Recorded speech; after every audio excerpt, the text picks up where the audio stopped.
This is Jolly Mishra and welcome to Aryan online classes. हमने HCF और LCM को निकालना सीख लिया था पिछले वीडियो में। जिन बच्चों ने वो वीडियो नहीं देखी है वो चैनल पे जा करके वीडियो देख सकते हैं, ठीक है।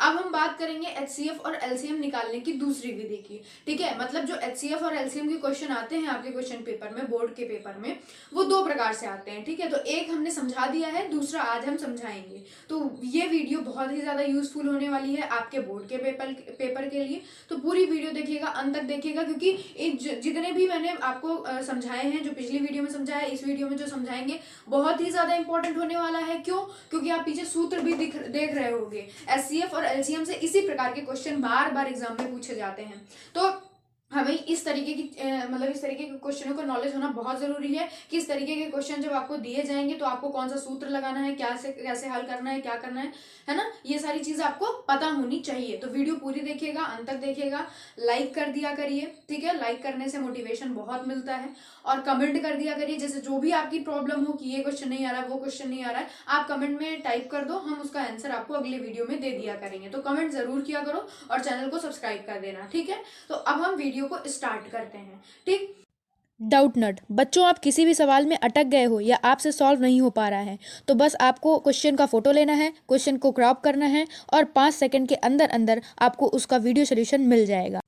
फिर चाहे आपका क्वेश्चन होमवर्क हो, CBSE का हो, यूपी, बिहार, महाराष्ट्र, राजस्थान, MP या किसी अन्य बोर्ड का हो, चाहे IIT, JEE या नीट का क्वेश्चन हो या कक्षा 6 से 12वीं तक का सवाल हो, आपके सभी सवालों का जवाब आपको डाउटनट ऐप पर मिलेगा। चाहे कोई भी सब्जेक्ट हो, physics, chemistry, maths, biology, science, आपको सभी सवालों के जवाब डाउटनट ऐप पर मिलेंगे। साथ ही कक्षा 9 से 12वीं के बच्चों के लिए इंग्लिश और हिंदी दोनों मीडियम में चल रही है डाउटनट पर लाइव क्लासेस, यानी पूरी पढ़ाई अब होगी डाउटनट पर। 3 करोड़ से ज्यादा स्टूडेंट्स डाउटनट ऐप से पढ़ाई कर रहे हैं, तो आप भी जाइए और तुरंत डाउटनट ऐप को इंस्टॉल करिए। तो देखो, अभी हमने पहले वाले वीडियो में क्या समझा, हम एक बार आपको बता देते हैं क्या समझा था हमने उसमें, कि HCF और LCM कैसे निकाला जाता है। जो HCF होता है, जैसे आपको दो संख्याएं दी हुई हैं, एक बार हम उसको थोड़ा सा रिवाइज करवा देते हैं, ठीक है। तो HCF हमने क्या था कि इस वाले में क्या करना होता है, आपको पहले उभयनिष्ठ अभाज्य गुणनखंड ढूंढना होता है, फिर उसकी सबसे छोटी घात लेकर के सबका गुणा कर देना होता है। तो जो आंसर आता है वही हमारा HCF कहलाता है। इतना करना होता है, ठीक है। LCM में क्या करना होता है हमें, LCM में हमें जो है उभयनिष्ठ से कोई लेना देना नहीं होता है। हमें केवल और केवल अभाज्य पर जितने भी अभाज्य गुणनखंड हो, हर एक अभाज्य गुणनखंड का सबसे बड़ी घात उठाना है, और सबसे बड़ी घात उठाना है, इसमें सबसे बड़ी घात उठाना है। LCM में सबसे बड़ी घात उठा करके सबका गुणा कर देना है, और जो आंसर आएगा वही उन तीनों का या जितनी भी संख्याएं दी हो, जिनका भी आपने अभाज्य गुणनखंड किया हो, उनका LCM हो जाता है, ठीक। इतना हमने समझ रखा है, इसमें कोई दिक्कत नहीं होगी, पिछले वीडियो में ही क्लियर हो गया था। अब बात करते हैं आज की वीडियो में। तो आज की वीडियो में हम जो समझाएंगे आपको वो दूसरा सूत्र होगा। सूत्र आपको सामने बोर्ड पर दिख रहा होगा कि क्या सूत्र है। ये जो A, मान लो A और B दो संख्याएं आपको दे दी गई और बोला गया कि इसका HCF ज्ञात करिए, LCM इतना है। LCM समथिंग कुछ दे दिया गया, LCM X है, ठीक है। इसका LCM X है, तो A संख्याएं A और B का LCM X है, तो इसका HCF बताइए, ऐसे आपको क्वेश्चन दे दिया गया। तो इसमें क्या करना होता है, आपको ये नहीं करना होता कि A का भाज्य गुणनखंड करो, फिर B का भाज्य गुणनखंड करो, तब HCF निकालो। नहीं, इतना लंबा करने की जरूरत नहीं है। सीधा सीधा ये फॉर्मूला लगा दो कि दो संख्याओं का HCF इंटू उन्हीं दो संख्याओं का LCM इज इक्वल टू वही दो संख्याएं। समझ पाए? मान लिया जैसे A और B दो संख्याएं हैं, तो A और B का HCF गुणे A B का LCM बराबर A इंटू B होता है। और ये वाला जो सूत्र है ये केवल दो संख्याओं के लिए ही मान्य होता है। इस बात पे गौर फरमाइएगा, गलती मत कर दीजिएगा। ये केवल दो संख्याओं के लिए ही मान्य होता है, तीन संख्याओं के लिए कतई मान्य नहीं होता है। वहां पे अगर ये सूत्र लगा दोगे, जैसे A B और C एक संख्या और दे दी गई, तब आपने ये रूल वहां पे फॉलो कर दिया, तब आपका आंसर गलत हो जाएगा, आंसर गलत आएगा, ठीक। ये वाला जो सूत्र है ये केवल दो संख्याओं के लिए ही मान्य होता है। तो दो संख्याओं का, जैसे दो संख्याएं आपको दे दी गई A और B, उनका HCF गुणे उन्हीं का LCM जो होता है वो किसके बराबर होता है, उन्हीं दोनों के गुणनफल के बराबर होता है। समझ पाए कि क्या समझे हम? जैसे दो संख्याएं आपको दी गई हैं, ठीक है, तो उन दोनों संख्याओं का जो HCF होगा और उनके HCF और उन्हीं दोनों संख्याओं के LCM का जो गुणनफल होगा वो उन दोनों संख्याओं के गुणनफल के बराबर होगा। समझ पाए? मतलब जो दो संख्याओं का HCF और उनका LCM का जो गुणनफल होता है वो उन दोनों संख्याओं के गुणनफल के बराबर होता है। इतना क्लियर हो गया? ये सूत्र क्लियर हुआ या नहीं हुआ? चलिए अभी हम सवाल लगा लेते हैं तो तुरंत एकदम स्पष्ट रूप से क्लियर हो जाएगा। ठीक है, तो चलिए सवाल लगाते हैं। तो अब आपको आपकी स्क्रीन पे एक क्वेश्चन दिखाई दे रहा होगा, उस क्वेश्चन में क्या क्या रहा है चलिए देख लेते हैं। ठीक है, तो यहाँ पे इस वाले क्वेश्चन में आपको दो संख्याएं दी हुई हैं। कौन कौन सी संख्याएं दी हुई हैं? पहली संख्या है 96 और दूसरी संख्या है 404। 96 और 404, 96 और 404, ये दो संख्याएं दी हुई हैं। इसका पहले आपको HCF निकालना है, पहले आपको क्या निकालना है? HCF निकालना है, और फिर उसके बाद आपको LCM निकालना है। तो आप ये बताओ, इसमें ये जो घुमा फिरा के वर्डिंग करके कहा गया है कि पहले इसका HCF निकालिए फिर LCM निकालिए, ऐसा क्यों कहा गया है? इसलिए कहा गया है ताकि आप इस सूत्र का प्रयोग करिए, इस सूत्र का प्रयोग करिए। नहीं तो डायरेक्टली नहीं कह देता कि इन दोनों संख्याओं का HCF और LCM बताइए, है ना? ऐसा भी तो कह सकता था, लेकिन इसने कहा नहीं। इसने क्या करा? इसने कहा कि आप पहले इसका HCF निकालिए फिर LCM निकालिए। चलिए निकाल लेते हैं। तो सबसे पहले हम इसका HCF निकालेंगे। HCF निकालने के लिए क्या करना होगा हमें? पहले आप तो जानते ही हैं, हमने पिछले वीडियो में आपको बहुत अच्छे से समझाया था। सबसे पहले इसका अभाज्य गुणनखंड करना होगा। क्या करना होगा हमें? अभाज्य गुणनखंड, यानी कि 96 का अभाज्य गुणनखंड करो। आप बताओ कि ऐसी कौन सी अभाज्य संख्या है जिससे ये कटेगा? 2 से कटेगा, सबसे छोटी अभाज्य संख्या। ठीक है, तो 2 से, तो 2 चौक 8 हो जाएगा और 2 8 16 हो जाएगा। फिर 48 भी 2 से कटेगा तो यहाँ पे 24 हो जाएगा। फिर ये 2 से कटेगा 12 हो जाएगा। फिर 2 से कटेगा तो 6 हो जाएगा। फिर 2 से कटेगा तो 3 आ जाएगा, और यहाँ पे 3, ये 3 से कट जाएगा, 1 हो जाएगा। ये समझ में आया या नहीं आया? एक बार हम फिर समझ लेते हैं, कहीं पे भी कोई भी इशू नहीं होना चाहिए, है ना? बिल्कुल क्लियर होना चाहिए, एकदम क्लियर होना चाहिए। तो देखो 96 था, 96 को हमने 2 से काटा क्योंकि सबसे छोटी अभाज्य संख्या 2 ही है जो 96 को काटेगी, है ना? तो हमें सबसे छोटी संख्या ही चाहिए होता है। 96 को काटा तो 48 आ गया।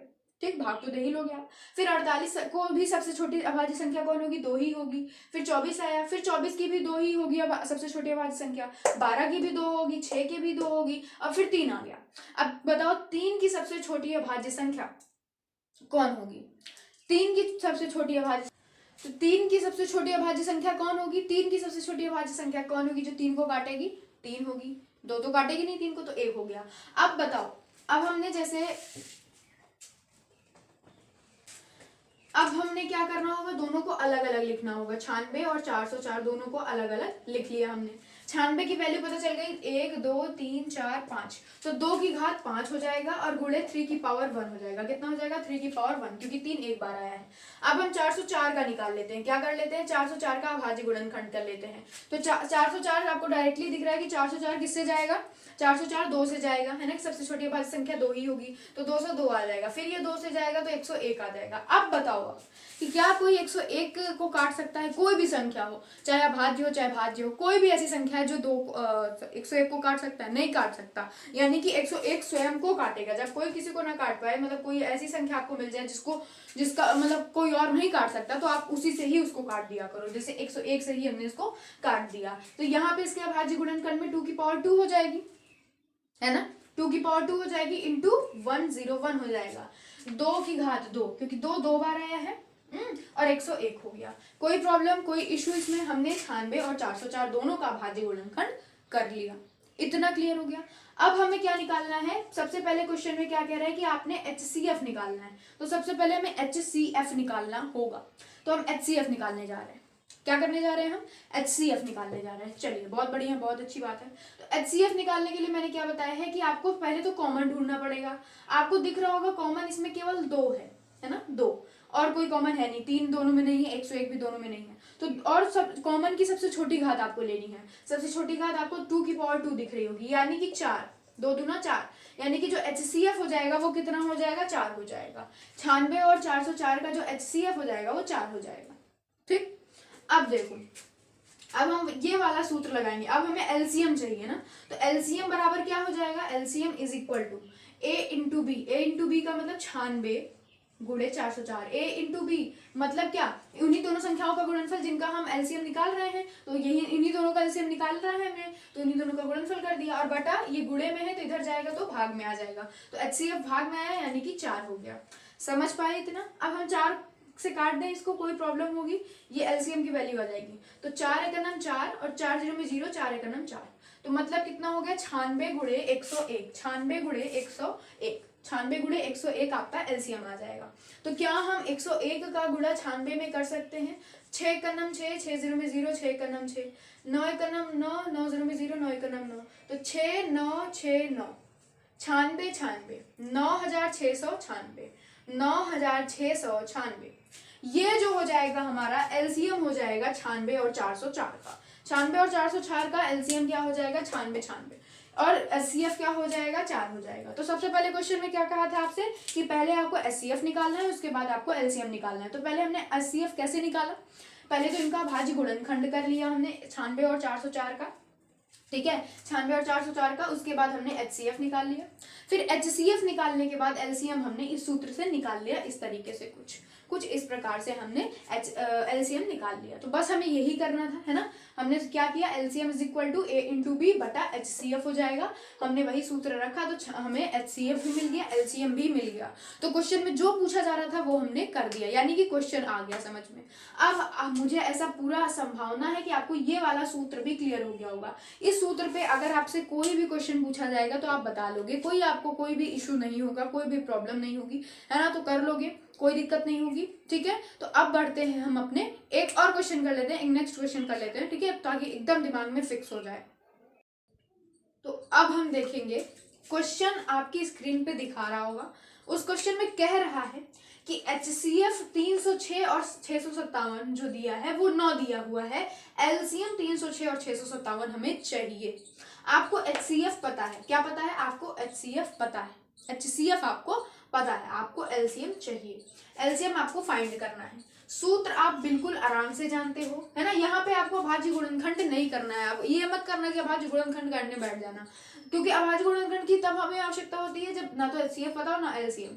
तब आपको एक निकालने के लिए अभाज्य गुणनखंड करना पड़ता है कि चाहे एचसीएफ निकालो चाहे एलसीएम, फिर उसके बाद उस सूत्र का प्रयोग करके, जो अभी कुछ देर पहले मैंने समझाया, तब आप दूसरी को निकाल लेते हो, है ना। लेकिन जब आपको एक चीज ऐसे ही डायरेक्टली क्वेश्चन में ही दिया हुआ है कि 9 है, तब फिर आपको करने की जरूरत ही नहीं है कुछ, है ना, अभाज्य गुणनखंड की। तो आपको सीधा सूत्र लिख रहा है, HCF into LCM is equal to A into B, है ना। ब्रैकेट में ए इंटू बी इधर भी लिख लेना, तब तो पता चले ना किसका HCF और किसका एलसीएम। नहीं, बीसी का एलसीएम ले लो, एडी का HCF ले लो एडी का, और एबी का गुणा कर दो, तब तो गलत हो जाएगा ना। चलो देखते हैं। HCF कितना है? 9 है, HCF यहाँ पे 9 लिख दो, इंटू एलसीएम आपको चाहिए। ए कितना है आपका? 306 है, और बी कितना है? 657 है, ठीक। तो एलसीएम इज इक्वल टू क्या हो जाएगा? ये गुणे में है तो ये आएगा इधर भाग में, 306 गुणे 657 बटा 9, ठीक। अब 9 से काम करो क्या कि इसमें चाहे इसको काट दो चाहे इसको काट दो, देखो कटता हुआ नहीं, यही 306 काट दे तो 9 त्रिक 27 होता है और 9 चौक 36 होता है, 9 त्रिक 27 चौक 36, ठीक। तो ये कट गया। अब यहाँ पे आया 34 गुणे 657, कितना आया? 34 गुणे 657। तो जब आप 657 में 34 का गुणा करोगे तो आंसर कितना आएगा, ये जरा मुझे बताओ, कमेंट में लिख के जरूर बताना कितना आंसर आया, ठीक। 7 चौक 28 होता है, बचा 2, 5 चौक 20, 2 22, फिर 2 बचा, 6 चौक 24, 2 26, 7 त्रिक 21, 5 3 15 16 17, 6 3 18 1 19, ठीक है। 8 हो गया, 2 1 3 हो गया, 7 6 13, 9 10 11 12 1 1 2, 22,338, 22,338 जो हो गया, ये हमारा आ गया क्या? एलसीएम आ गया। एचसीएफ हमें पहले से ही पता था 9, हमें एलसीएम निकालना था। एलसीएम में हमने निकालने के लिए क्या किया, हम एक बार फिर समझ लेते हैं। किया कुछ नहीं, HCF into LCM is equal to दोनों संख्याओं का गुणा। एचसीएफ हमने इधर लिख दिया, एलसीएम ऐसे ही पड़ा रहने दिया, दोनों संख्याओं का गुणा कर दिया।